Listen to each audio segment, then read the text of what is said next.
1998 ஆண்டு பிப்ரவரி 14 உலகமே கொண்டாட்டத்தில் இருந்த சமயம். ஆம், காதலர் தினம்தான் அது. மற்றவர்களுக்கு அன்றைய தினம் கொண்டாட்டமாக இருந்திருக்கலாம்.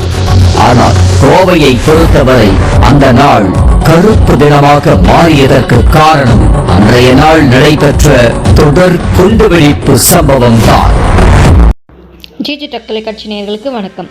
கோவை பிஜேபி மாநில தலைவர் அண்ணாமலை அவர்கள் பங்கேற்கும் கோவை குண்டுவெடிப்பில் உயிர் நீந்தோருக்கான 27வது நினைவேந்தல் கூட்டத்தில் பங்கேற்பதற்காக கவுண்டம்பாளையம் மண்டல தலைவர் சுரேந்தர் தலைமையில் பெண்கள் உட்பட சுமார் 200க்கும் மேற்பட்டோர் 13 வாகனங்களில் கோஷமிட்டவாறு ஊர்வலமாக நினைவேந்தல் கூட்டம் நடக்கும் இடத்திற்கு சென்று அக்கூட்டத்தில் கலந்து கொண்டனர்.